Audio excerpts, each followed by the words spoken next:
รอนะสองสามสี่ห้าหกเจ็ดนะโมนะโมหนึ่งสองสามสี่ดังบ่ดังบ่เจด้านหลังเทสเทสดังดีฟังดีฟังชัดเลยเนาะนะโมจะบ่ได้ใส่เสียงแห้งนะเงียบๆละเงียบ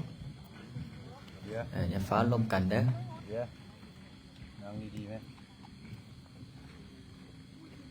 นั่งดีๆได้อยากได้รางวัลพิเศษนะเอาอยู่บ่ลานเส้นมนต์แล้วคือมีแต่แนวแกะแนวเก่าตัดทีมจะเป็นอะไรเป็นมือได้ละโอเค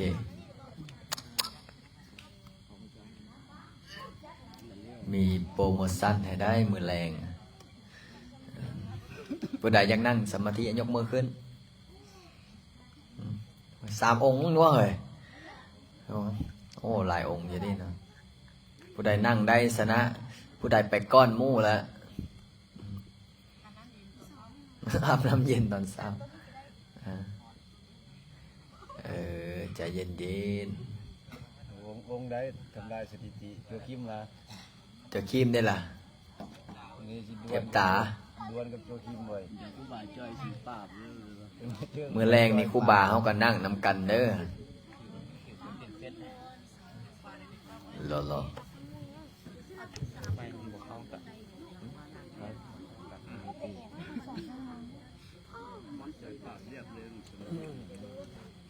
ไปก่อนมั่ว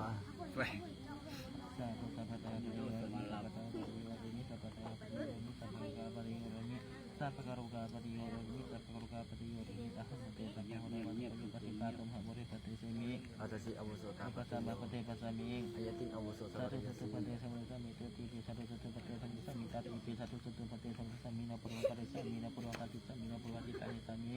สาธุสัพพตาอปติโยอริติมิสัพพตาอปติโยอริติมิสัพพตาอปติโยอริติมิสัพพตาอปติโยอริติมิสัพพตาอปติโยอริติมิสัพพะกะโรหะกะอปติโยอริติมิสัพพะกะโรหะกะอปติโยอริติมิสัพพะกะโรหะกะอปติโยอริติมิอาหังอวุโสสัมปะหุลานานาวัตถุกะโยอปติโยปสิงตตุยหะมุเลปติเตเสมิธรรมะวุโสปัสสามิ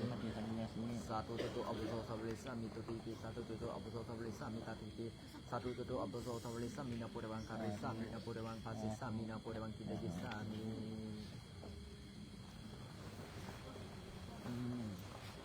ไม่เขากันมันได้ตัวนี้แต่มันได้ตัวนี้จังไปเอาไม่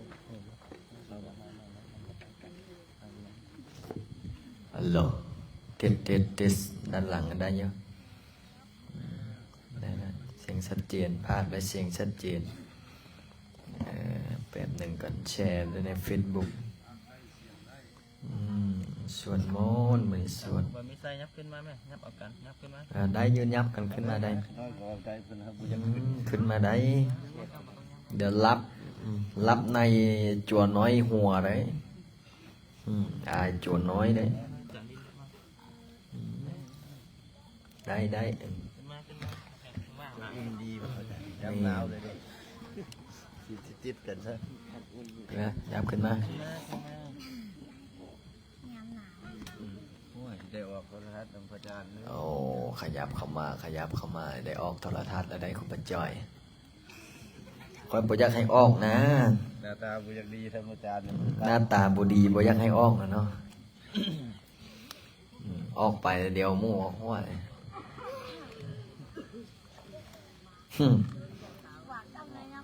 นะเหมือนกันแชร์ไปใน Facebook กันเนี่ยพอกล้ามนี่ถ้าเบิ้งคะแนนนี่บ่เห็นสำไรเนี่ยโอ้ไม่ใช่บ่คำมาฮอดแล้วเนาะมาเขาเกือบเมื่อแล้วนะไม่ใช่บ่คำได้ครับเป็นเจ้าภาพเสาอย่างหัวบ่เสายังต้องถามกับแม่เสาสร้างพระ พูดนะเห็นย่างเป็นอันนั้นแล้วดูใจดีขึ้นอย่างนี้ตอนพระอาจารย์ยุทธไทยก็ไปช่วยพระอาจารย์สร้างช่วยพระอาจารย์สร้างศาลพระอาจารย์เคยเว้าตอนแต่ก่อนพระอาจารย์ไปเฮียนอยู่กรุงเทพเด้ ตอนนั้นไปเฮียนต่อนักธรรมเอกพอจบเสร็จเรียบร้อยต่อปริญญาตรี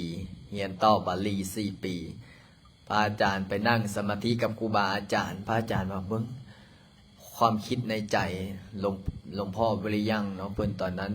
เพิ่นยังบ่ทันเสียเพิ่นยังมีชีวิตอยู่เพิ่นก็เลยบอกว่าโอ้พระองค์นี้นะจะได้ไปเผยแพร่สมาธิคิดในใจว่าค่อยกันยังได้ไปเผยแพร่อยู่ว่า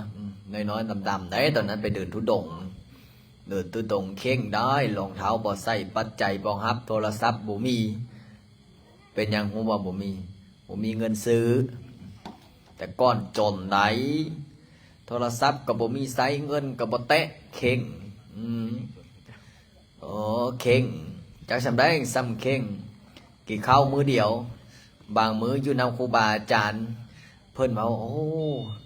นั่งสมาธิบางทีนะ4-5 มื้อจะออกได้มันม่วนแต่ก่อนเนาะอยู่แบบจนๆคู่มือนี่เห็นจนก็เก้าเลี้ยงไอ้จั่วหลายเนี่ยบ่จนจะได้ไอ้จั่วออมซ้ายออมขวาแต่ละองค์ก็ตั้งใจบางองค์ก็ตั้งใจบางองค์ก็เห็นได้ข่าวว่าองค์ใดว่าซิกบ่มีแล้วติโจซิดบ่ซิกแล้วติอยู่ต่อโอ้ฮะ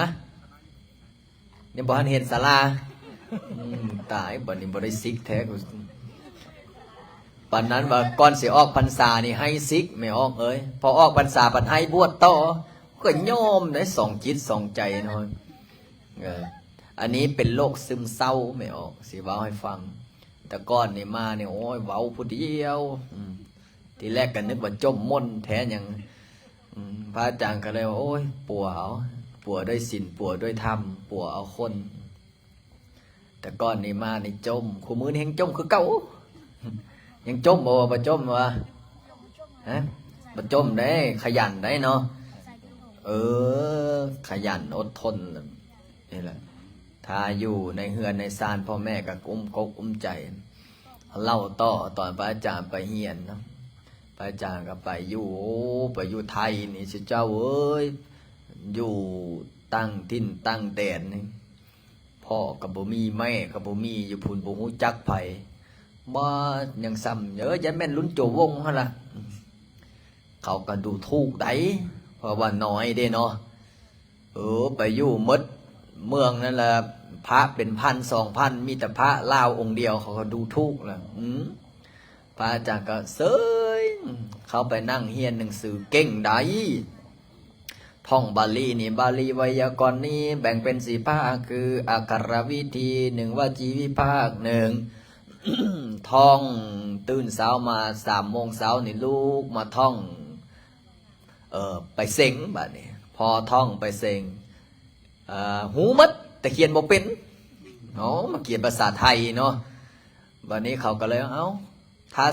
ถ้าท่องปักเป้าเซ็งปักเป้านี่แม่นบ่ยอมวันนี้ไปเซ็งปุ๊บจักมันผ่านได้จังใดเทวดาซุกสร้อยบ่จะได้เขียนปานว่าคิดกระเดือนตายตักแดดหนังสือผ่านสวยโอ้ผ่านก็สลองยังไงได้ถ้าผู้ใดผ่านบาลีนะผ่านปท1-2โอ้ดีอกดีใจโหบ่ได้รางวัลเท่าใดฮะได้2,000 บาทได้ 2,000 บาทก็ดีใจได้ 2,000 บาทแต่ก่อนมีค่าที่สุดได้เงินมากับไปต่อวีซ่าเฮียนหนังสือโอ้คิดในใจถ้าบ่มีเงินนี่แหละผู้ใดไผว่าเงินบ่สำคัญนะพระอาจารย์สิเว้าให้ฟังไอ้จัวระหว่างเงินกับความฮักเนี่ยอันใดสำคัญที่สุดเงินนะเอายังระหว่างความฮักกับเงินเนี่ยอันใดสำคัญนะเงินพระอาจารย์สิอธิบายให้ฟังสิทธิ์ระหว่างความฮักกับเงินนี่เอาอย่าง ความฮักโง่หาความอบอุ่นใส่ตัวตัวนี้ตรงความฮักกับเงินเอาอย่างละเอาเงินแสดงว่าพวกนี้นางเงินตัวนี้ความฮักกับเงินนี่ถ้าเว้าพระอาจารย์สิอธิบายให้ฟังจนเจ้าหาเงินเพื่อหยังเพื่อหยังเอาพ่อแม่เฮาหาเงินเพื่อหยังเพื่อเลี้ยงเฮาเพื่อเป็นหยังเพื่อจังเลี้ยงเฮาเนี่ยสรุปว่าความฮักสำคัญกว่าเงินอีหยังกะย่าเงินทองเป็นของนอกกายหาได้มากับเมิดไปแต่ความฮักความบริสุทธิ์ใจความไว้เนื้อเสื้อใจซึ่งกันและกันเนี่ยเป็นสิ่งที่สำคัญเพราะว่าอย่างเวลาเขาไปเฮ็ดเวียกเฮ็ดงานตื่นแต่เช้ามาได้เงินมาเอาไปให้หยังผู้ใดเก็บผู้ใดเก็บเอาสมมติว่าแต่งงานแล้วผู้ใดเก็บเมียย้อนยังจะให้เขาเก็บยังกับป้าย้อนยังย้อนมักเขาบ่เสื้อทาบ่แม่ย้อนมักเขาได้ยังให้เขาเก็บบ่ทาบ่มักเขานี่แม่นบ่จ้างก็ยังให้เนาะ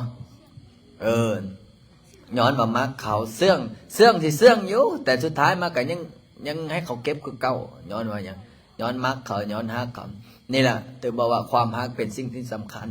อันนั้นคือเรื่องครอบเรื่องครัวพ่อแม่แบบนี้พ่อแม่กับเพื่อฮักลูกคือพระอาจารย์นี่นะสิหาแพร่ปัจจุปัจจัยจากออกตนญาติโยมได้มาผลสุดท้ายกับมาเลี้ยงไผเลี้ยงโจรเลี้ยงเนียนย้อนหยัง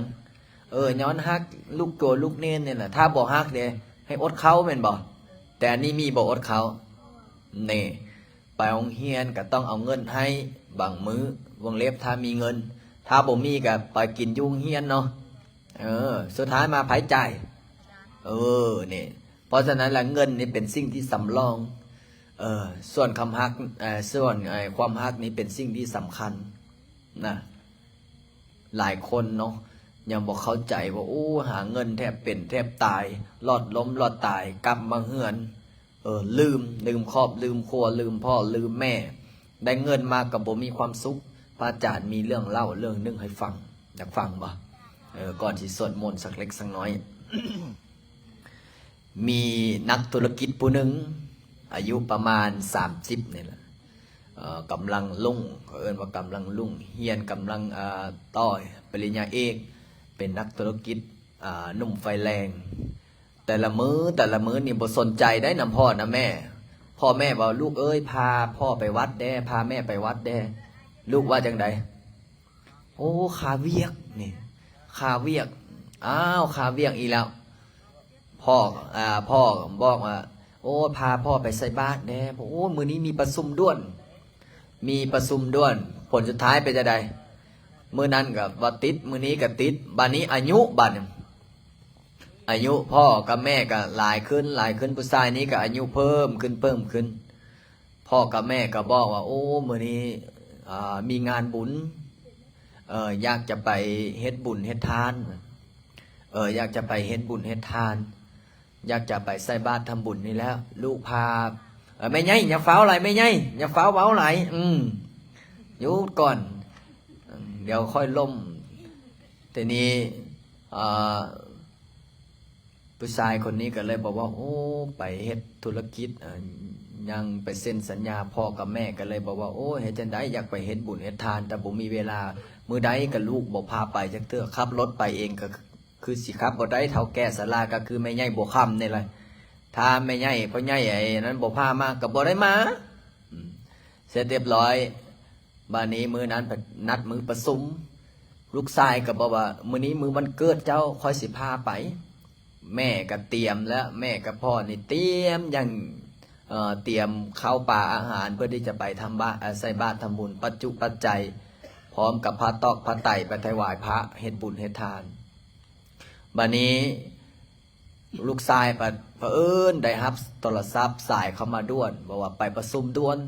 บ่พ่อกับแม่บ่ได้ไปเฮ็ดบุญซ้ำเป็นจังได๋เครียดให้ลูกชายนะกอมใจพอผ่านมาประมาณ3 มื้อพ่อกับแม่ก็ตายเครียดใจแห้งบอกว่า มีลูกผู้เดียวนึกก็เห็นแก่เงินเนาะกูนี่ก็มีเงินมีทองอยู่นะมันสิเฮ็ดไปยังเวลาล้มหายตายจากไปเอาตายไปก็เอาไปนำบ่ได้ดอกอายุ90แล้วนี่เนี่ยไหนบัดนี้เสร็จเรียบร้อยผู้ชายคนนี้พ่อแม่ตายแล้วเป็นจังได๋บวชไดบัดนี้บวชให้แม่ให้น่ะโอ้ยพ่อกับแม่เอ้ยลูกนี่อยากให้พ่อกับแม่คืนมาลูกสิเลี้ยงบูกูเสื้อพาไปวัดไปสวดมนต์พาไปจำศีลภาวนาเป็นจังได๋พ่อกับแม่ว่าจังได๋จ้างก็บ่คืนมาเด้ออีกบัดนี้พ่อกับแม่ก็นั่งให้อยู่แล้วดวงวิญญาณเพิ่นก็เคาะแล้วบัดนี้มนต์พระมานิมนต์พระมาเก้าองค์มาสวดกุศลามาฮอดก็เคาะลงกอกกอกกอก3เทื่อบอกว่าพ่อเอ้ยแม่เอ้ยตื่นเด้อว่าซั่นลูกมากินข้าวกินปลาเด้อลูกมากินข้าวกินปลามื้อนี้ลูกนิมนต์พระมาแล้วเด้อพ่อกับแม่นั่งอยู่ข้างโรงให้แบบเป็นจังได๋ว่าจังได๋พ่อกับแม่ก็เลยบอกว่าโอ้ยตอนกูมีชีวิตอยู่มึงคือบ่เอามาเนาะบ่กูตายแล้วมึงจะมนต์พระมามนต์หาหยังอีกบัดนี้พอสวดไปพระก็กำลังมกทายกกำลังให้อารัธนาศีลมายังพันเตวิสุงลัคนาทายติสารเนนะสหปัญจศีลังยะจามีลูกชายก็ให้คิดฮอดตอนพ่อกับแม่นะอยู่เฮือนก็ฟังแต่ธรรมะฮอดเวลารับศีลก็พ่อกับแม่ก็ตื่นขึ้นมารับศีลไหว้พระก็ได้ยินเสียงพ่อเสียงแม่รับศีลบัดนี้ก็พ่อกับแม่ก็เป็นจังได๋นั่งอยู่นั่นละเพราะว่าดวงจิตวิญญาณนั่งก็บอกองค์นี้ก็เคาะลงนี่ได้3ครั้งกอกกอกกอกตื่นเด้อแม่เอ้ยพ่อเอ้ยตอนนี้นะพระเพิ่นกำลังให้ศีลตื่นขึ้นมารับศีลเด้อพระก็ตกใจเฮ้ยถ้าตื่นขึ้นมารับศีลนี่พระจักโยมนี่มันเพ่นหนีไปมันแล้วบัดนี้พอนั่งให้พระให้ศีลให้พรเสร็จเรียบร้อยเพิ่นก็เลยว่าโอ้ชีวิตนี้มันได้เฮ็ดบาปหนักเวลาพ่อกับแม่อยากไปเฮ็ดบุญเฮ็ดทานเวลาพ่อกับแม่อยากทำบุญทำทานก็บ่ได้พาเพิ่นไปมัวแต่ยึดติดในลาภยศสรรเสริญผลสุดท้ายเป็นกาบาปอยู่ในใจบ่ได้เบิ่งพ่อบ่ได้เบิ่งแม่หมกมุ่นหาแต่เงินแต่ทองลืมครอบลืมครัวลืมพ่อลืมแม่ลืมทุกสิ่งทุกอย่างหลงในลาภยศสรรเสริญคำสรรเสริญยินยอสิ่งของเหล่านี้นะมีได้มันก็บ่เที่ยงแท้ถาวรพระพุทธเจ้าเพิ่นว่าจังได๋โลกธรรม8มีลาภเสริญลาภมียศเสริญยศสรรเสริญนินทาเป็นธรรมดาคณะพระพุทธเจ้าเพิ่นยังบอกว่าจังได๋นัตถิโลเกอนินทิโตทุกขังอนิจจังอนัตตาคนเฮาเกิดมานี่บ่มีไผที่บ่ถูกนินทาบนโลกใบนี้คนเฮาเกิดมาบนโลกใบนี้เนี่ยบ่มีหยังเที่ยงแท้ถาวรทุกสิ่งทุกอย่างย่อมเป็นทุกข์ทีนี้พอพระเพิ่นให้ศีลให้พรเสร็จเรียบร้อยผู้ชายคนนั้นให้เสียใจบอกว่าโอ้เกิดสัตว์นาสันใดสิขอทำบุญทำทาน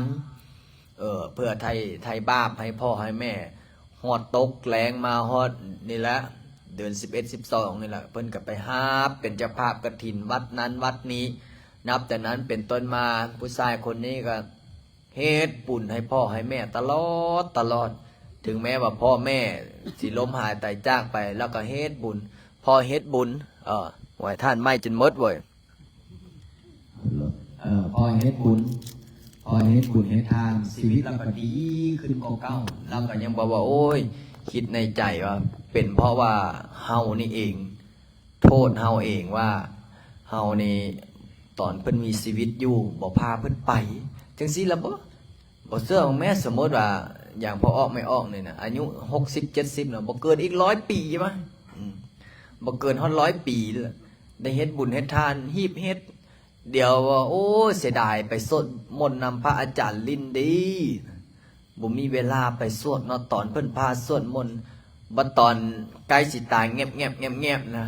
เปิดในโทรศัพท์ไลฟ์สดเห็นป้าหูเดี๋ยวนี้ค่อยไปนั่งสวดมนต์นำอาจารย์ลินแล้วเนี่ย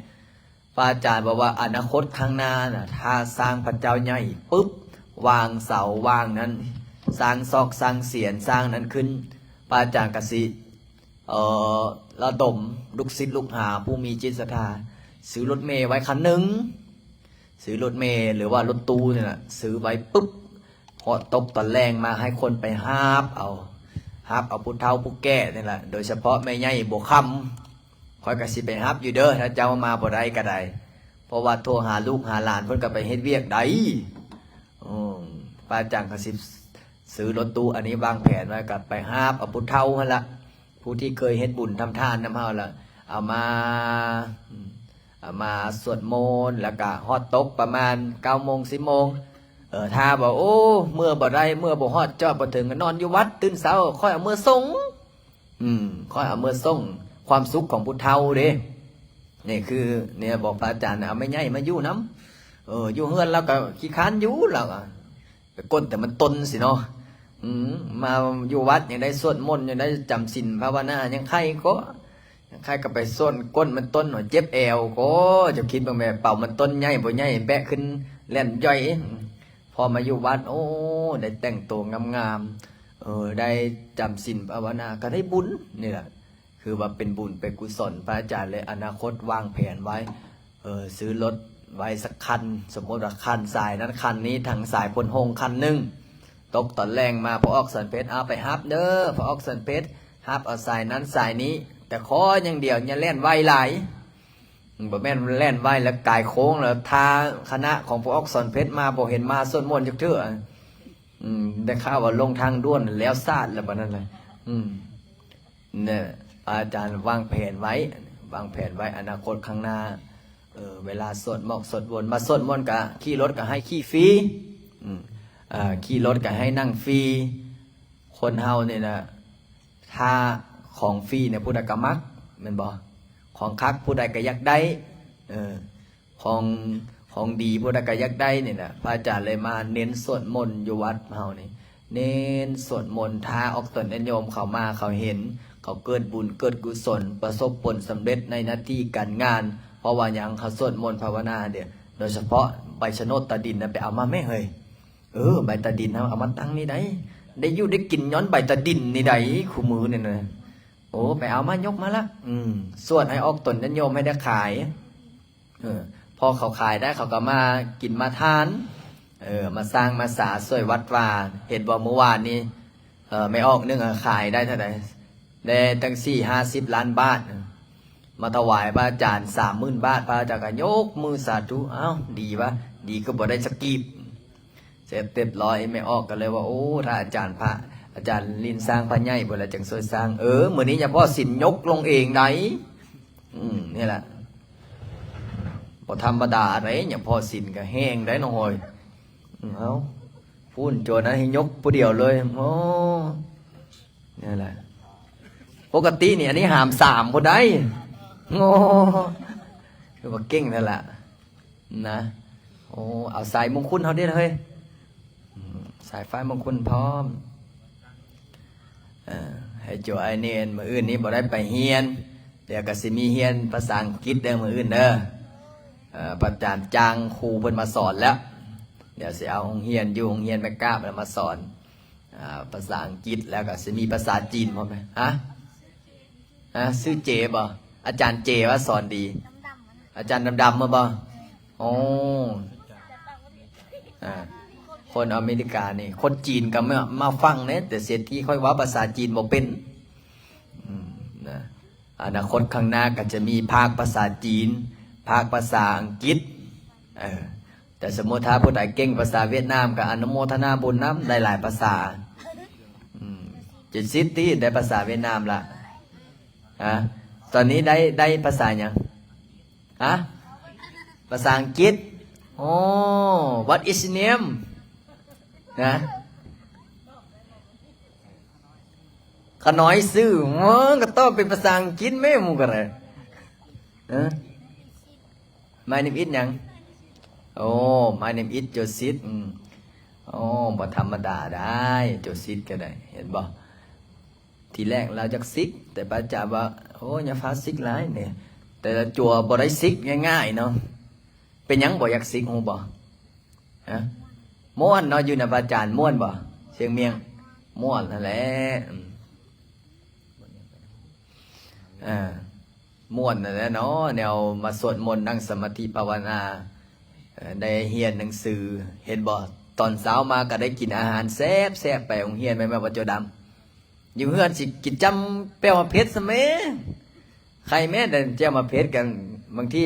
มองเกลือแม่นบ่เฮ้ยถามจริงๆถามแท้ๆตอนบ่ได้มาบวชตอนเฮียนมอนั้นเอาเจ้าไปโรงเรียนเนี่ยเจ้ากินข้าวกับหยัง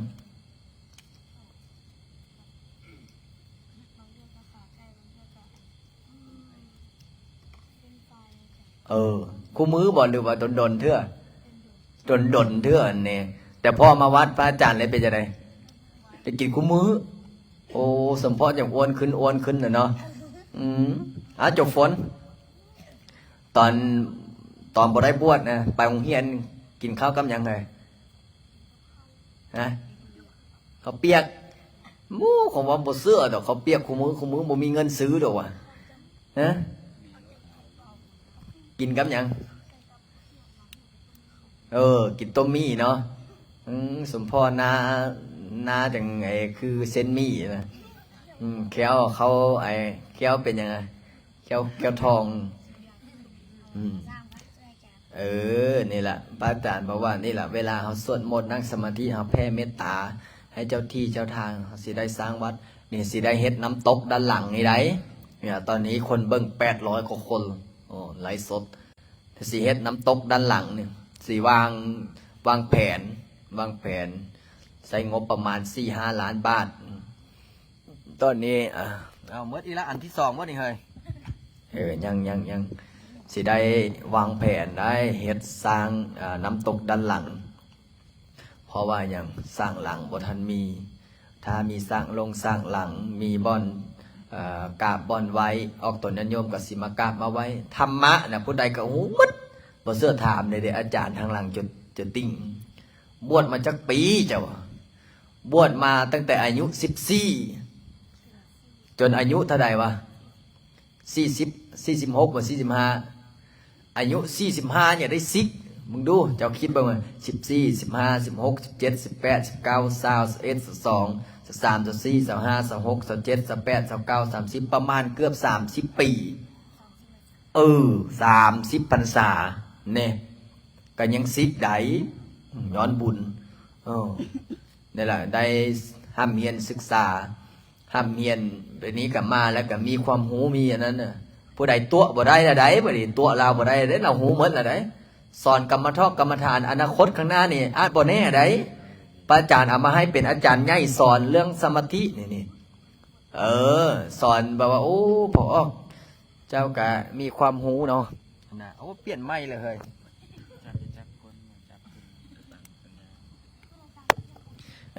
สมมติอนาคตข้างหน้าว่าโอ้พอเจ้าก็มีความรู้เอามาสอนออกตนญาติโยมเขาเปิดศูนย์สมาธิอบรมสอนเอาบุญบ่สมมติว่าถ้าพอแล้วเขาสนใจเขาเนาะก็อยากเผยแพร่คำสอนพระพุทธเจ้าเขาก็สอนนั่งสมาธิลักๆกันเรานั่งสมาธิได้ดนไหนอันนี้เราฆ่ามานำไอ้นั้นซื่อๆได้เนี่ยแท้สิบอกให้เรานั่งสมาธินำไอ้จั่วน้อยเฮงคักเดี๋ยวอนาคตข้างหน้าเนี่ยพระอาจารย์เฮ็ดบ่อนพักบ่อนเศร้าได้เสร็จเรียบร้อยตอนนี้มีแล้วบ่อนพักนะบ่อนพักก็คือว่านั่นแหละบางคนไปจะได้หอบซาดหนีทั้งคืนบอกว่าโอ้มันสวดมนต์นำอาจารย์ลินมานั่งสมาธิภาวนา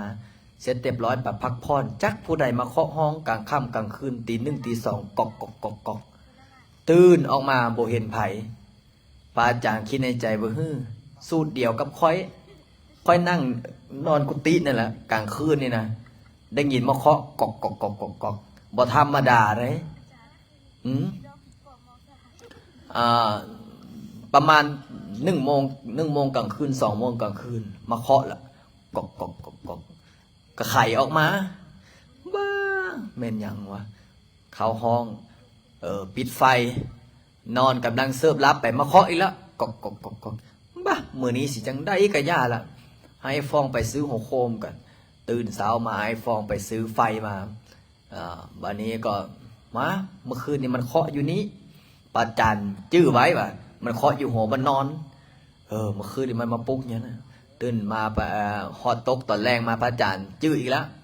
บัดนี้จุดนี้มันบอกมาเคาะเด้อมันมาเคาะอยู่หน้าประตูนะดังก๊อกก๊อกก๊อกก๊อกก๊อกพระอาจารย์บ้าตายเด้ตอนนั้นไปอยู่2 องค์ได้มาแรกๆภาษาหมดแล้วท่านี้นะพระอาจารย์คิดในใจเอ้าสิเฮ็ดจังไดบัดนี้พระอาจารย์เลยอธิษฐานเอ้าถ้าแม่นผีกับแม่นสิถ่ายลงเฟซให้เบิ่งมันสิดังบัดนี้ล่ะไข่ออกมาปึ๊บผีบ่เผยกับแกโตเบลอพระอาจารย์ตกใจได้ย้อนแต่บ่แม่นผีถ้าแม่นผีสิแม่นสบงบินละก็เลยพระอาจารย์ว่านับแต่นั้นมาบ่ย่านผีจักเทื่อซุ่มมาปฏิบัติธรรมนะพระอาจารย์นะได้ฮอบซาดหนีกลางคืนย้อนหยังขี้ยาน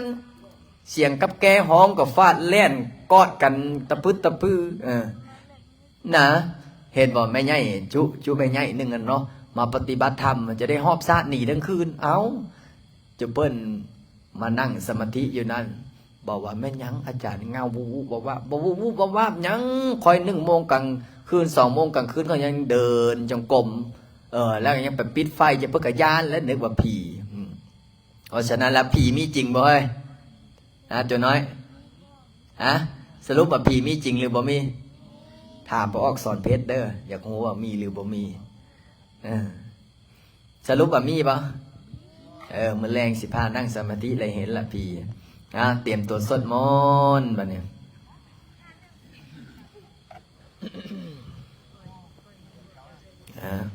เตรียมตัวเด้อสวดมนต์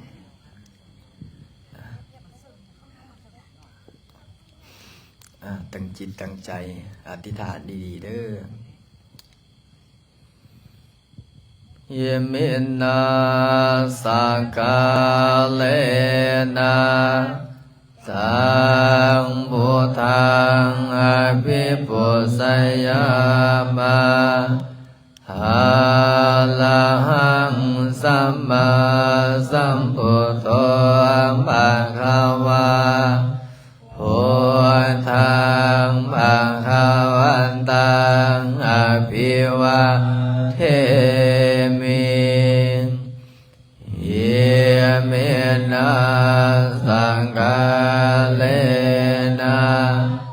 สังธัมมังอภิปุสยามะ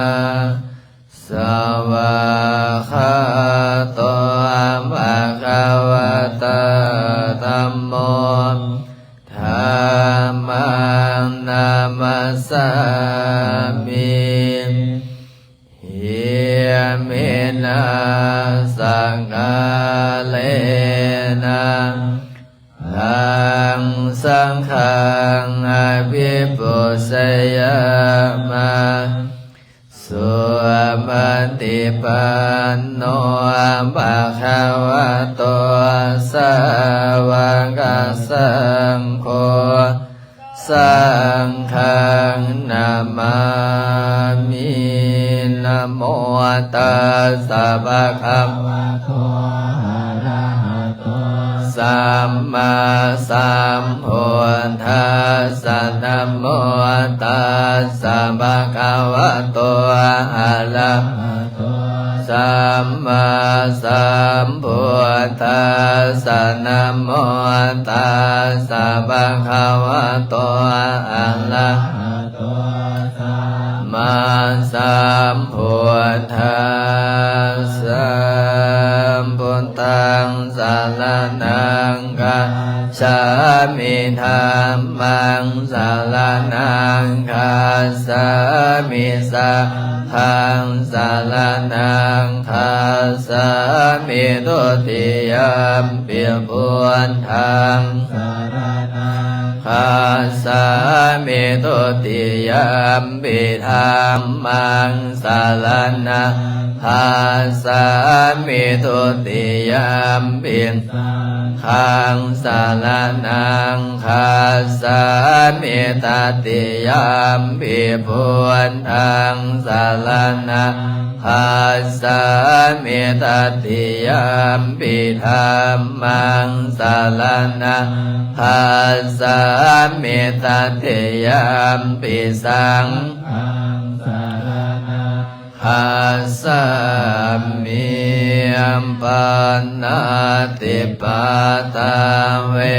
รมณีสิกขาปะทังสัมมาทิยามิอาทินาทานาเวรมณีสิกขาปะทังสัมมาทิยามิกาเมสุเมสาจาลาเวรมณีสิกขาปะทังสัมมาทิยามิโมสาวาทาเวรมณีสิกขาปะทังสัมมาทิยามิสุลาเมลยมาสัปปะมะทัฏฐานาเวรมณีสิกขาปะทังสัมมาทิยามิสมันตัญจักวาเรสุอันตรังคสันตุเทวตาสันตัมมังมุนิราสสะโสนันโตสังฆโมคาทังสังเคกาเมจารูเปกิริสิขารตเตจันทริเควิมานิ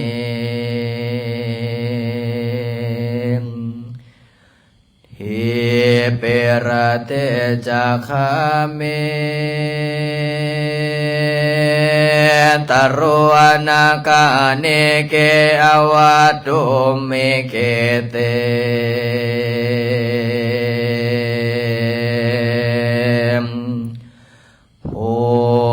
มาจายันตุเทวาสารธารวิสเมยังกันดาปนาการเตียนันตาสันติเก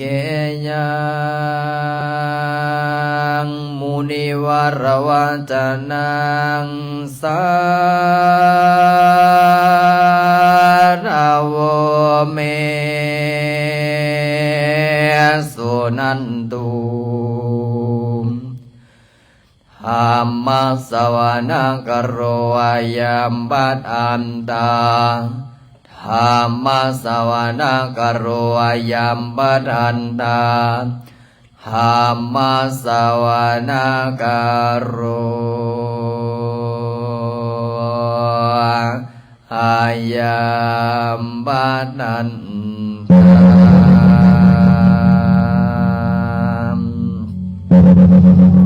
ข้าพเจ้าขอโอกาสรัตนาคุณพระพุทธเจ้าคุณพระธรรมคุณพระสงฆ์คุณบิดามารดาคุณพ่อแม่ครูบาอาจารย์คุณงามความดีคุณศีลคุณธรรม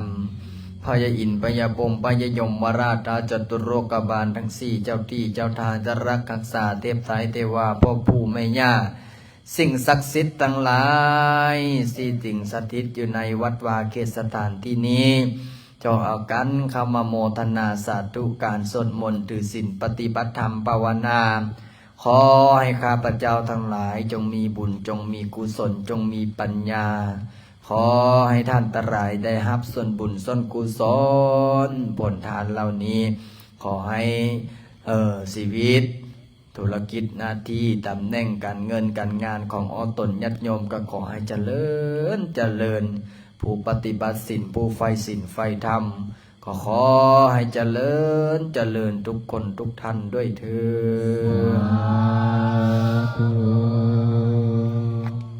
ดลำดับต่อไปเดี๋ยวเปิดไปหน้าบทสวดพระหงส์เปิดไปหน้าแถวท้ายๆเด้อ166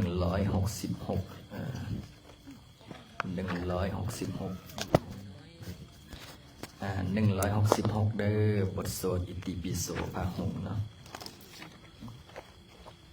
บางคนสวดบ่ได้ก็สิได้เบิ่งนำกัน ไอ้จวนน้อยสวดซอยพระอาจารย์ได้ละเด้อ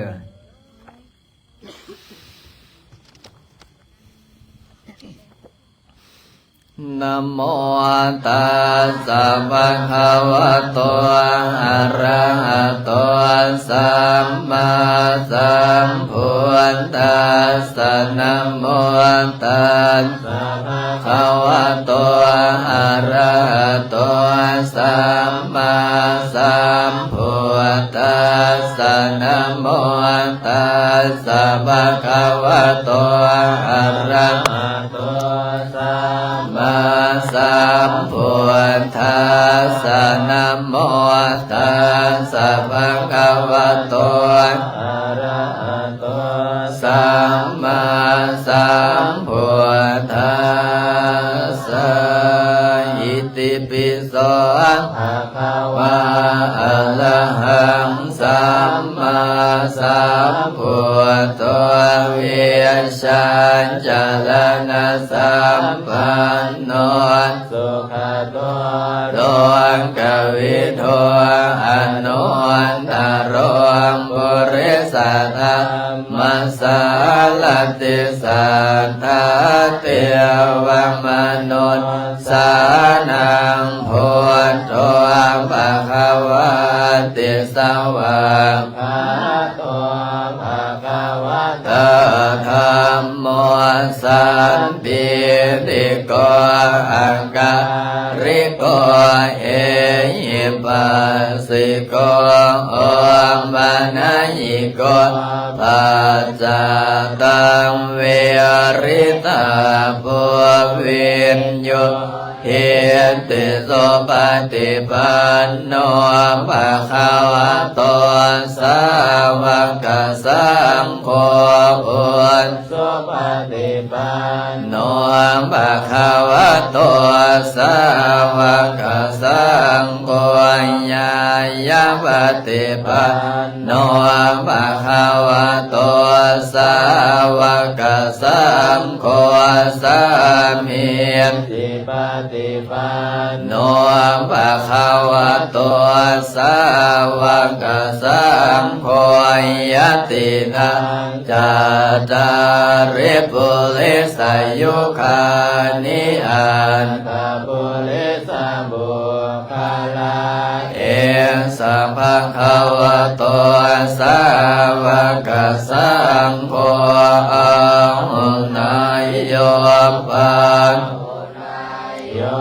ทังกินายโยอัญชลิงการณิโยอนุตตรังปุญญังเขตังโรกัสสติยมบังหงสหัสบพิเนเมตตาสาวุธันตังคิริเม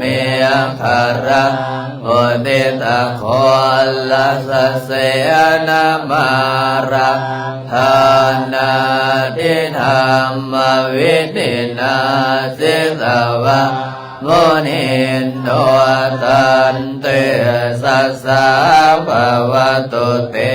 ชยมังภาลานิมาลาติเลกัมมปิโยสิตัสสะปารัมเตียงโครัมปนาราวกัมมังกัมมัตถะทายาขังคันเตียสุทันตวิตินังสิตวาโมนินโนตันเตสัสสะภวตุเตชัยมังคาลานินาลาคิเรียงขชวารังอันเตียมตาปุตตังทาวากิจังกัมมัสสเนวสุตาโรนันดังเมตังบุเสยัง กวิตินาสิตวะโมนินโดตันเตสัสสะภาวตุเตชยมังคารานิโองเกียนตาคะขมติหันนัสสุนามนุนันตังทางวันติโยสนะปะทังกริมาระวันตังอิติยปิสังฆตมโนสิตวะมนินโตตันเตสัสสะภาวตุเตชยมังคาลานิกาตวานังกาธรรมุทารังเยวะคาปินิยาจินจายโดนทวัตนังสนกายมาเสสัมเตนะโสมวิตินาสิตวะตันเตสัสสะภาวตุเตชยมังคารานิสัจจังวิหายมติสัจจกวะทะเกตุงวาทาปิโรปิตมนังอติอัตตปุตตังปัญญาปเทียมปัจจริโตสิตวะโมนินโทตันเตสัสสะภาวตุเตชยมังอาลานินันโนปานันตปุสสะขังวิปุระมหิทิงบุเตนะเทระปุสสะเขนะธรรมะปยันโตหิโตปะเทสวิตินาสิตวะโมนินโทตันเตสัสสะภาวตุเตชยมังคารานิทุกะอดินดิปุสสะเขนะสุนันทะทังพระมังวิสุทธิสุติเมติปะกะทิฏานังญาณาคันเทนะวิตินาสิตวะโมนินโตตันเตสัสสะภาวตุเตชยมังคารานิเอตาปิปุณฑาสยมังคลาอาตคาทายโยวาจโนเทียนาทิเนสละเตมตันเดหิตวะนันเนกวิวิธานิสุปะทวานิโมขังสุขังอธิกรรมัยยนะโรสัพพัญโยมหากรุณิโกนาโทหิตายาสัพพปานินังโพเลตวะปารมีสัมปะปันโตสัมโพธิโมตมังเอเตนะสัจวะเสนะโหนตุเตชยมังอารังชยันโตโพธิยามเลสังกายานังนันเดวัตโนเอวังตวังวิชโยโหหิชยาสุสยมังพะเลอปลาสิตาปันลังเกสิเสปดาวิปุคาเรอภิเสเกสัมปัมพุทธานังอังคัมปันโตปัมโมทัตติโสนาคันตังโสมังรังสุปาภาตังสุโหติตังสุขันโนสุโมโหโต ตนสัสสุญิธรรมรัมมัจจาลิสุปาทะขินังกายกรรมังวาจากรรมังปะทังขินังปะทังขินังมโนกรรมังปะนิติเตปะทังขินาปะทังขินานิขันตวานาลมัตตาเทปะทังขิเนสัมปจิสามินาสังสิโมปมาจมาเทวาสเมยะข้าปรายยันติปมาจมาเทวาปิลาภะภวันตุเมมะปุญโยมาราโภภวันตุเวมิเตธรรมะอุนะโมพุทธายะเวลานายโยเวลาคนยังเวลาหิงสาเวลาทัสสิเวลา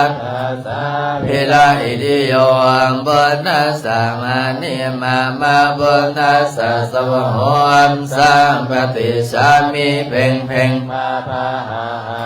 เลือสัมปติสามินาสังสิโมปมาจมาเทวาสเปยะคาปรายยันติปมาจมาเทวาปิลาภะวันตุเมมะปุญโยมะราโภภวันตุเมมิเตพุทธามะอุนะโมพุทธายะวิลานายโยเวลาโคนายะเวลาหิงสาวิลาทัสสิวิลานาสาวิลาอิติโย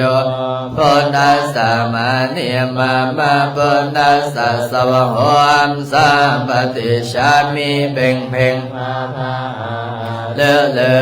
สัมปติชามินาสังสิโมปมาจมาเทวาสเปยะคาปรายยันติปมาจมาเทวาพิลาภะวันตุเมมะปุญโยมหารามโภภวันตุเมมิเตมะโหอติพุทธัมมะอุนะโมพุทธายะเวลานายโยเวลาคนายะเวลาหิงสาเวลาทัสสิเวลาเวลาอิติโยบุญตัสสะมานิมาบุญตัสสะสวะโหอัมสัมปติชามิเพ่งเพ่ง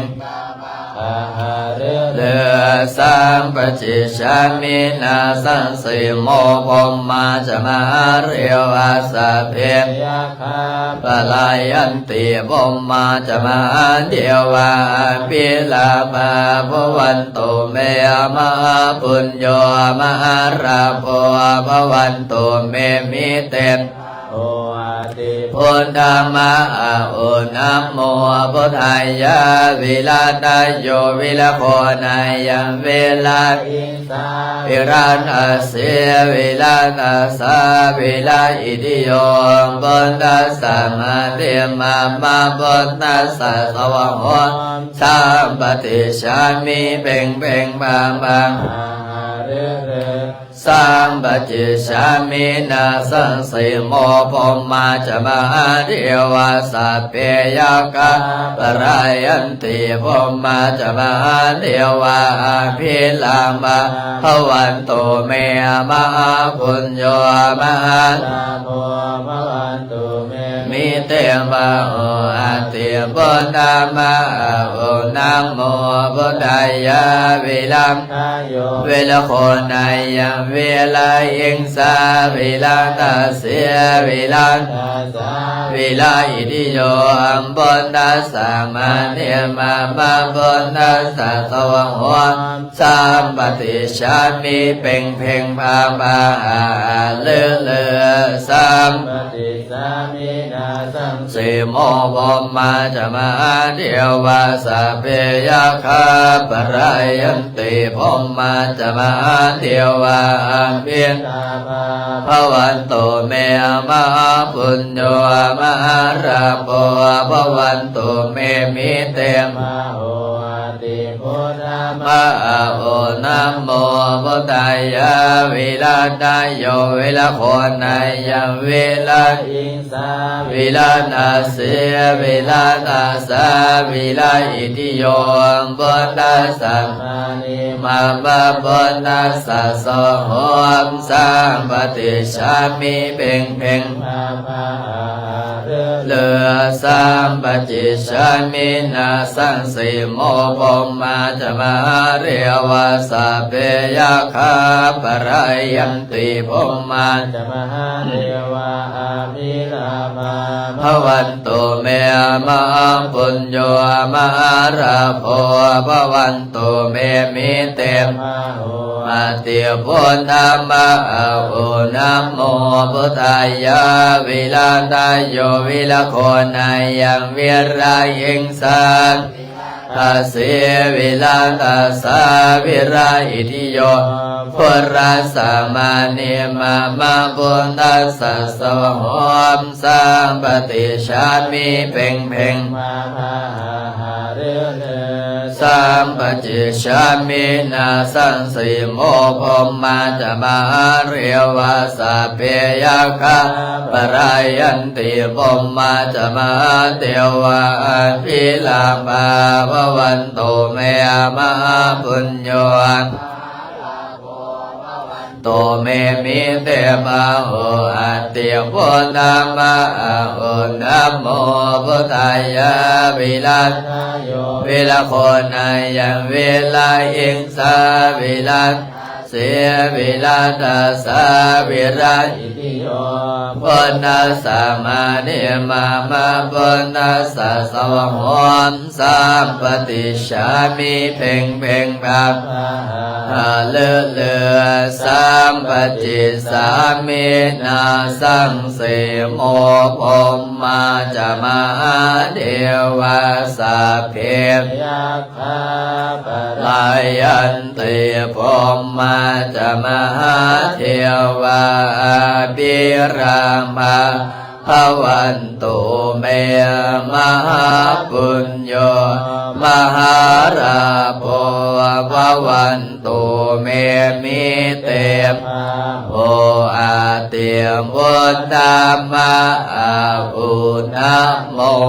พุทธายะเวรันตายโยวิระโพนายังวิรันอิงสาวิลันตาเสวิลันตาสาวิระอิติโยพุทธัสสะมานิมามาพุทธัสสะสวะโหมสัมปติชามิเพ่งเพ่งภาภาเรืออิติปิโสวิเศษอิเศษพุทธนามิอิเมนะพุทธตังโสอิโสตังพุทธปิติอิติปิโสวิเศษอิเศษพุทธนามิอิเมนะพุทธตังโสอิโสตังพุทธปิติอิติปิโสวิเศษอิเศษพุทธนามิอิเมนะพุทธตังโสอิโสตังพุทธปิติอิติปิโสวิเศษอิเศษพุทธนามิอิเมนะพุทธตังโสอิโสตังพุทธปิติอิติปิโสวิเศษอิเศษพุทธนามิอิเมนะพุทธตังโสอิโสตังพุทธปิติอิมัสสมิงมงคลจักรวาลทั้งแปดทิศประสิทธิจงมาเป็นหลักแบ่งแก้วทันเจสานมาป้องกันล้อมร้อมรอบขอบตัวอนัตตาลาสเสมานาเกเตสมันตาสัตโยชนะสัตสหัสสานิพุทธ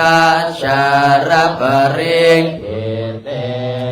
ลาคันตุชุรังคันตุอิมัสมิงมงคลจักรวาลทั้ง8ทิศประสิทธิจงมาเป็นละกำแพงแก้วรังเจสา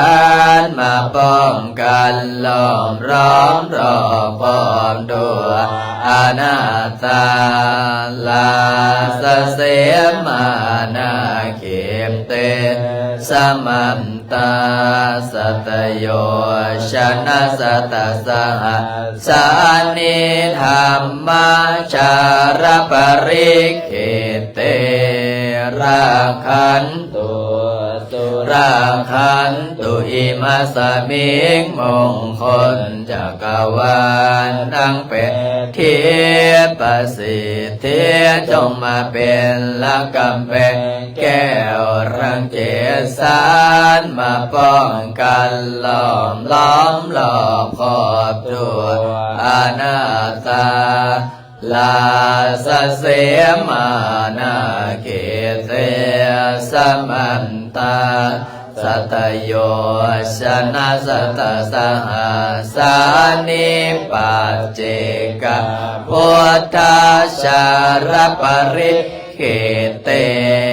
ลาคันตุชุราคันตุอิมัสมิงมงคลจักรวาลทั้ง8ทิศประสิทธิจงมาเป็นละกำแพงแก้วทั้ง7สานมาป้องกันล้อมร้อมรอบขอบตัวอนัตตาลาสเสมานาเกเตสมันตาสัตโยชนะสัตสหสานิสังฆาชารปริเขเตลาคันตุชุราคันตุข้าพเจ้า ข้าพเจ้า ระลึกถึง ระลึกถึง คุณพระพุทธเจ้า พระพุทธเจ้า คุณพระธรรม คุณพระธรรม คุณพระส คุ ง ณ ฆ์ พระสง คุ ฆ์ ณบิดามาร คุณ ดา บิดามารดา คุณครูบาอาจาร ค ย์ รูบาอาจารย์ จงมาดล จ บั ง น มา ดา ด ล ลบันดาล ให้ใจของข้าพ ให้ใจ เจ้า ของข้าพเจ้า จงรวมเป็นส จ มาง ร ธิ วมลงเป็นสมาธิ พุทโธธัมโมสังโฆ พุทโธธัมโมสังโฆ พุทโธธัมโมสังโฆ พุทโธธัมโมสังโฆ พุทโธธัมโมสังโฆ พุทโธธัมโมสังโฆ พุทโธพุทโธพุทโธ พุทโธพุทโธพุทโธ ลำดับต่อไป ขยับขยื่นให้เขาสมาธิ จะได้นั่งสมาธิภาวนาตั้งจิตตั้งใจหลับตาเขาเบาๆหายใจออกเบาๆหายใจเข้าเบาๆ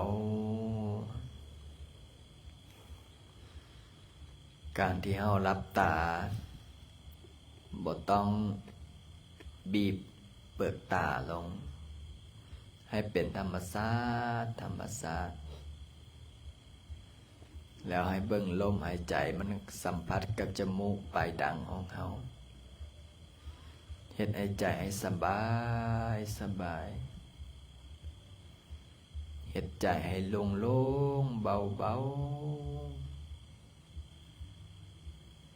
ถ้าผู้ใดเฮ็ดได้ก็ถือว่าเป็นบุญถ้าผู้ใดเฮ็ดได้เฮ็ดเป็นร่างกายของเฮานี่คือลอยอยู่ขึ้นมากลางอาสนะเบาสบายสบายบ่ได้ไปยึดติดกับร่างกายเบิ่งลมหายใจเข้าออกเข้าออก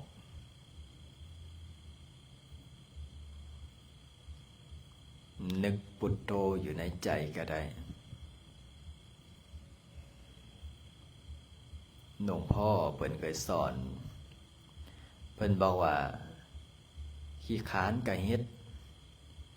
มั่นกะเฮ็ดขี้ค้านกะเฮ็ดเพราะว่าหยัง เพราะว่ากิเลสของเฮาเนี่ยมันมา108,000 เก่าบ่ว่าจะเป็นหูตาลิ้นกายใจอายตนะทั้ง6ภายนอก6ภายใน6มันสัมผัส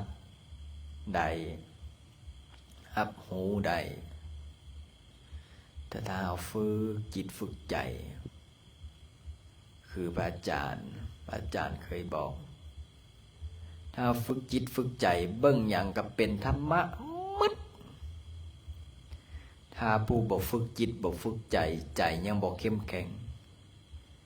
เห็นจั่วเต้นดอกเต้นดองฝ่ามือฟาดหูดังป๊าบมันแต่ถ้าผู้ใดฝึกจิตฝึกใจได้โอ้เนาะเป็นธรรมศาสตร์เพราะเหตุนี้มีเหตุนี้จึงมีเพราะเหตุนี้เกิดเหตุนี้จึงเกิดปล่อยวางจบนะเห็นบ่ไอ้จั่วตอนนี้ยังอายุ12 13เดี๋ยวอนาคตก็อายุ14 15 17 18ใหญ่ขึ้นใหญ่ขึ้นก็ได้คิวคุปูนหิวเล็กหิวดินจี้สิมังช่วยพระอาจารย์ละได้บัดนั้นเพราะว่าเฮามีโครงการสิสร้างพระเจ้าใหญ่ตามในอนาคตว่าสูงประมาณที่แรกว่าเอา45แต่ขอย้ายเป็น80เฉพาะองค์พระนี่80ยังรวมบ่ทันรวมฐานอีกสิใช้เวลาหลายปีก็สร้างแต่ตั้งจิตตั้งใจเกิดมาแล้วให้ต้องให้ได้สร้างเพราะว่าเคยสร้างอยู่บ้านลักหาแล้วองค์หนึ่งองค์นั้นก็สมัยนั้นพระอาจารย์ยังบวชพรรษาแรกๆสร้างสูงที่สุดในแขวงบริกรรมไซตอนป่าปางนั่งสมาธิสูงขึ้นอยู่ภูเขาสร้างโอ้ดังได้บุญเฮ็ดถนนหนทางอีกได้กุศลแต่บัดนี้พระอาจารย์สิสร้างใหญ่กว่าเก่าน่าจะประมาณ10 เท่าส่วนด้านล่างเอาไว้ให้นั่งสมาธิภาวนาเป็นหยังจึงสร้างบางคนก็บอกเข้าใจมันได้บุญบ่สร้างพระเจ้าโคตรได้บุญก็อยู่นั้นพอออกไม่ออกพระพุทธรูปพระเจ้านี่นะ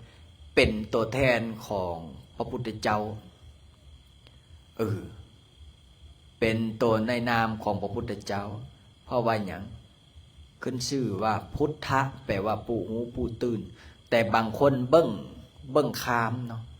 เขาบางคนโอ้ยอิฐปูนดินหินทรายซื่อๆนะสมัยก่อนในอัตถกถาธรรมบทเพิ่นได้เว้าตัดไว้ว่าในสมัยก่อนพระพุทธเจ้าเพิ่นก็ไปกิจนิมนต์อันนี้ในอัตถกถาเพิ่นไปกิจนิมนต์บัดนี้คนที่มากราบเพื่อที่จะฟังธรรมมาฮอดแล้วบ่เห็นพอบ่เห็นปึ๊บเป็นจังได๋ล่ะผู้สิมากราบมาไว้ก็น้อยเนื้อต่ำใจว่าโอ้ยบุญวาสนาเฮาบ่มีบ่พระอานนท์ก็เลยได้ไปกราบถามพระผู้มีพระภาคเจ้าว่าโอ้ยสิเฮ็ดจังได๋คะหน่อยเอาอย่างนี้ซะขอโอกาสพระผู้มีพระภาคเจ้าเฮ็ดเป็นรูปตัวแทนแกะสลักหมอกสลักไหมนะพอเป็นรูปตัวแทนได้บ่ว่าซั่นเสร็จเรียบร้อยก็แกะออกมาก็วางไว้เป็นตัวแทนพระพุทธเจ้าถ้าภาษาบ้านเฮาคู่มือนี่เอิ้นว่าหุ้นขี้ผึ้งนั่นแหละเนาะหลังจากนั้นมาพอมายุคของพระนักเกษมนี่โอ้ยุคพระพุทธศาสนาเจริญรุ่งเรืองพระนักเกษมพระเจ้ามิลินทปัญหานี่ถามกันว่าเจ้ามิลินทปัญหานี่บ่เคยศรัทธาในพระพุทธศาสนาเจ้ามิลินทปัญหานี่ก็ถามว่าเจ้านั่งสมาธินี่ได้หยัง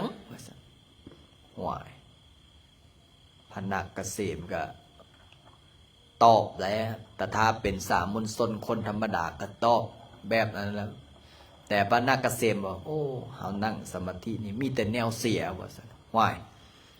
คนบ่ฮู้ว่าถ้ามันเสียสิไปนั่งเฮ็ดหยังเฮานี่เสียความโกรธความโลภความหลง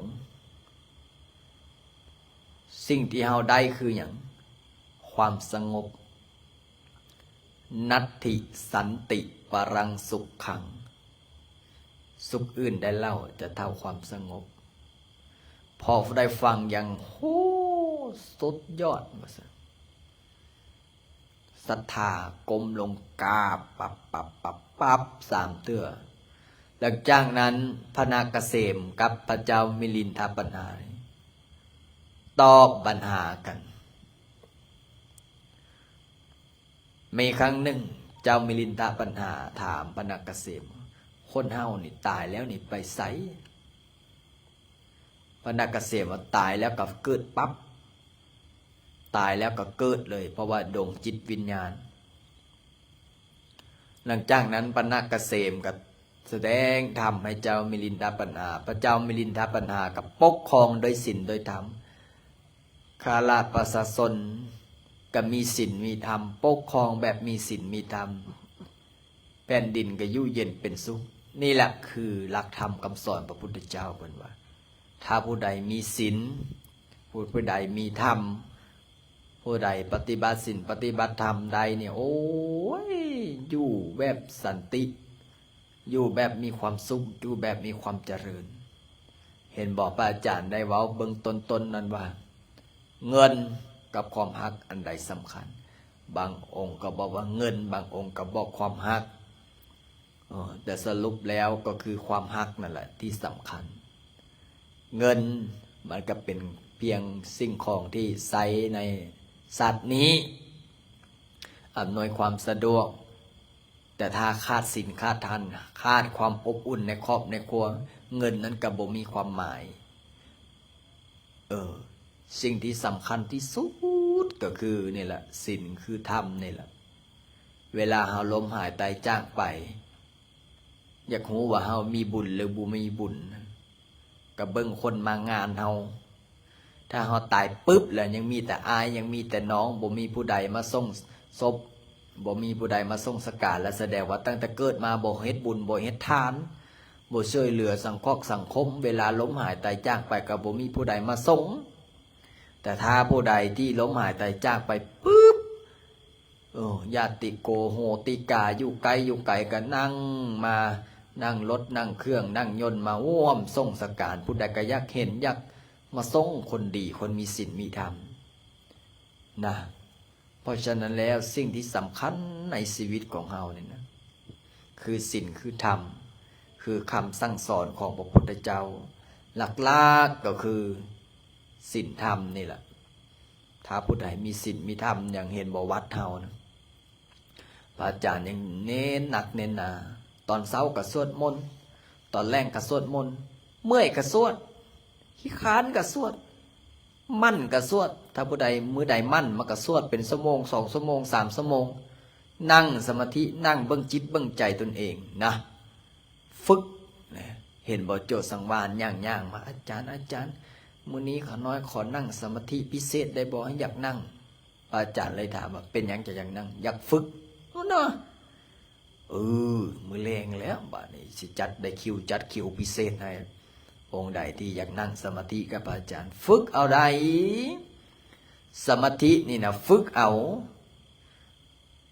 ถ้าองค์ใดนับตั้งแต่พระเจ้าพระสงฆ์เนี่ยบ่แม่นว่าบวชเป็นพระเหลืองแล้วแหละมันสิสงบได้ไม่ออก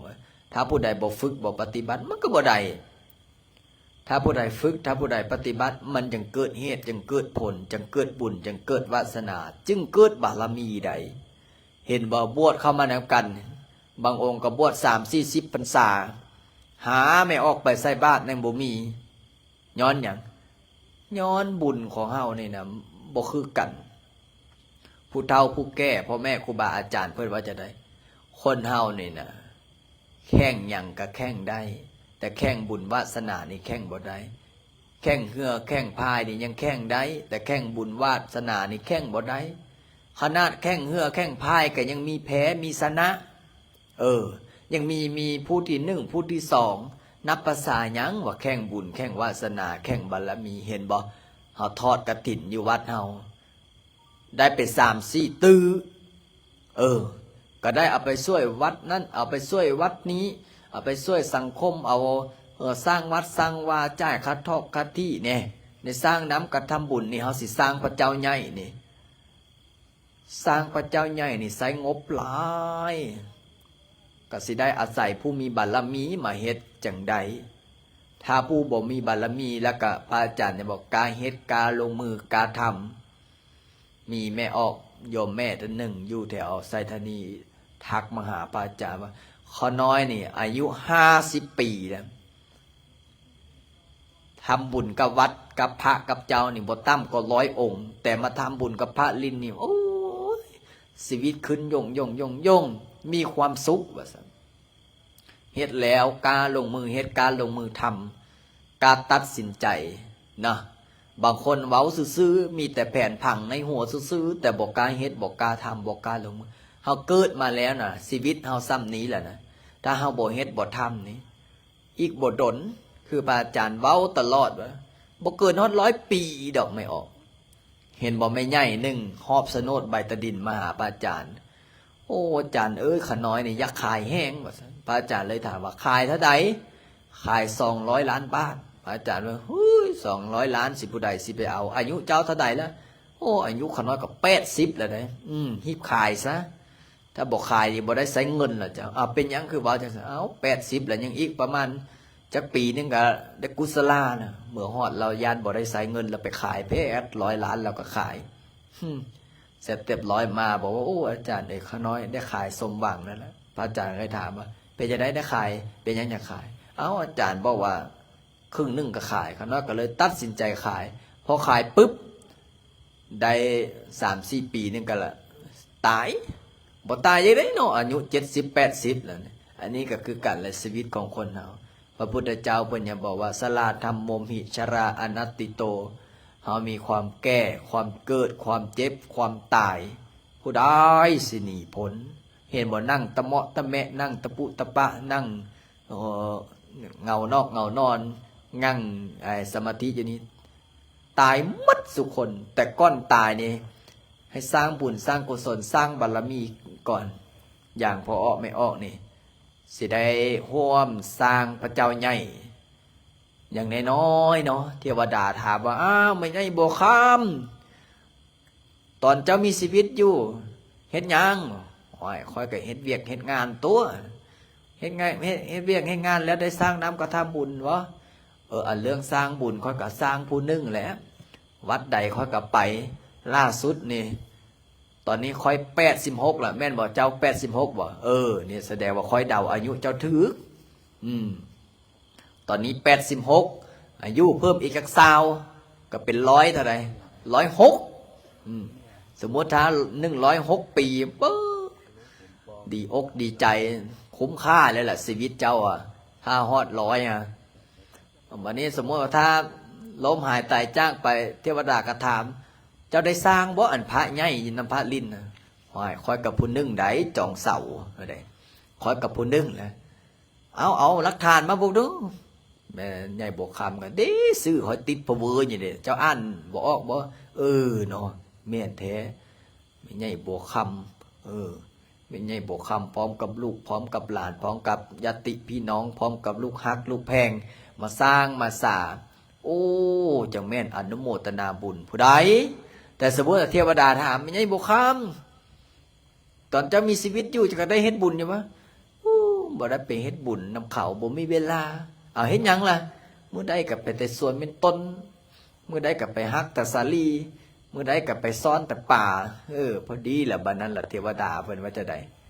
บ่เอาอยู่นำแต่อันนี้เฮาเฮ็ดบุญเฮ็ดทานสร้างน้ำกฐำบุญสวดมนต์ถือศีลภาวนาเห็นบอกออกตนโยมมานั่งสมาธิแต่ละมื้อถ้ามื้อวันพฤหัสแห้งหลายคือพระอาจารย์บอกแล้วว่าอนาคตนี่นะพระอาจารย์สร้างสถานที่ปฏิบัติธรรมเสร็จเรียบร้อยก็สิมีหลักสูตรเดินจงกรมนั่งสมาธิฟังเทศฟังธรรมแต่ตอนนี้วัดเฮายังเป็นวัดใหม่ ยังปรับปรุงพื้นที่ยังต้องใช้งบประมาณเงินน่ะมันอยู่ที่อากาศพระอาจารย์อย่าบอกเงินมันอยู่กลางอากาศถ้าผู้ใดมีความรู้มีความสามารถสลาดลักแหลมก็ได้เนี่ยแต่บางคนเนี่ยโอ้ยยานบอกกล้าเฮ็ดอย่างเห็นมูติสินนินทานหน่อยนึงเหรอโอ้ยานละบ่เฮ็ดบอกกล้าตัดสินใจพระอาจารย์นี่ล้มลุกคุกคานไม่ออกเลยรอดล้มรอดตายการตัดสินใจเฮ็ดการตัดสินใจทำเพราะฉะนั้นแล้วชีวิตของคนเฮาเนี่ยนะเกิดมาแล้วให้ได้บุญให้ได้สร้างบุญให้ได้สร้างกุศลให้ได้สร้างน้ำกระทำบุญ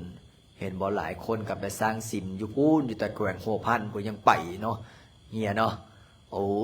เดี๋ยวยังบอกว่าถ้ามีโอกาสเดี๋ยวก็สิไปเบิ้งสิมเราได้เพราะฉะนั้นแล้วออกตนโยมมื้อนี้พระอาจารย์ก็ขออนุโมทนาบุญนำเด้อขอให้มีความสุขขอให้มีความเจริญสุขกายสบายใจให้มีโชคมีลาภให้มีสุขภาพแข็งแรงโชคดีเป็นเศรษฐีร่ำรวยทุกคนทุกท่านด้วยเด้อสัพเพสัตตาสัทธาโหนโตอะเวราสุขเสวิโนขอให้สารังหลายจงเป็นผู้บ่มีเวรต่อกันและกันจงเป็นผู้ดำรงชีพอยู่เป็นสุขทุกเมื่อเดิมกาตังบุญยังวารังไม่หังสัพเพ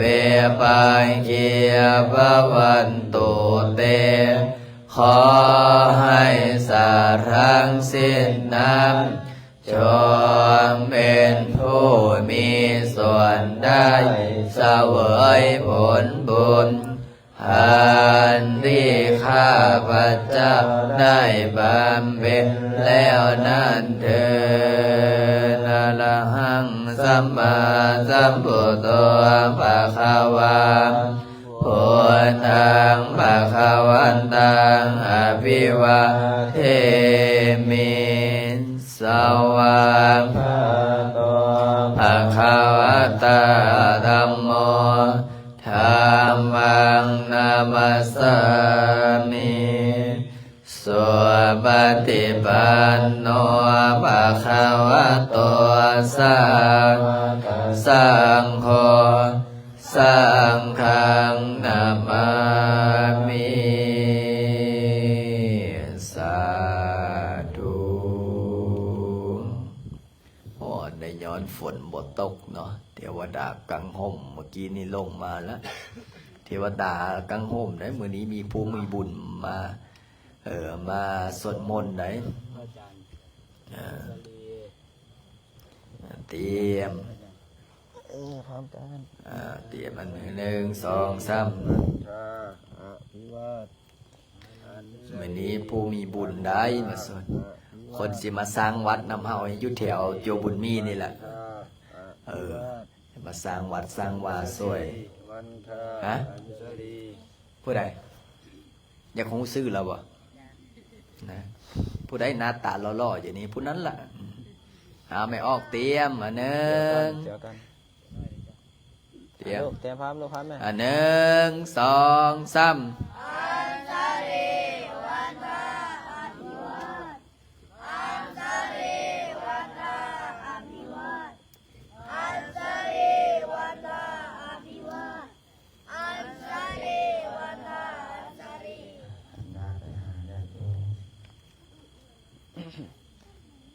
ของตนเองเราพอมีการจ้างคณะสงฆ์องค์ครูบาอาจารย์เป็นนาบุญวันทาอภิวาทอันสรีวันทาอภิวาทอันสรีวันทาอภิวาทอันสรีวันทาอันสรีตั้งจิตตั้งใจครับพรในมื้อนี้อนุโมทนาสาธุบุญกับน้ำปานะเด้อผู้ใดเป็นเจ้าภาพมื้อนี้สมพอว่าจื้อรสชาติผู้ใดถ้าแม่นจังๆเข้มๆหน่อยนึงแล้วแม่นของแม่ใหญ่สีพันแล้วล่ะวันนั้นเขากินหมด2แก้วเสยอนุโมทนาบุญเด้อครับพร สัพพิติโยเมวัสสันตุสัพพะโลกโคเมนะสันตุมาเตภวันวันตาลายโยสุขิติกาโยโคภาวะเบวันตานาสิเลสันนิจังโอตปัญจันตารโรธัมมาวันตันติอายุวันโนสุขังภารังอาญัตนามทุกขปัตตาจันนิทุกขปัญญาปัตตาจันนิปัญญาโสขปัตตาจันนิโสขังปานิโนเอตวัตตาจะอัมเมยสัมปะตัมปุญญาสัมปะตาสัพพิเทวะอนุโมทันตุเมตตากรุณาโพเปคาสัพเพสัตตาสุขิตาหุนตุสัพเพสัตตาเวลาหุนตุสัพเพพยาปัสสะหุนตุสัพเพสัตตานิกาหุนตุสัพเพสัตตาสุขีตนามปริยันตุสุขีสุขีสาธุได้บุญได้กุศลนะได้ฝึกได้ฝนตนเองเนาะโอ้สาธุสาธุอนุโมทนาบุญเด้อขออนุญาตปิดไลฟ์ก่อนจะได้เว้าได้คล่องตัว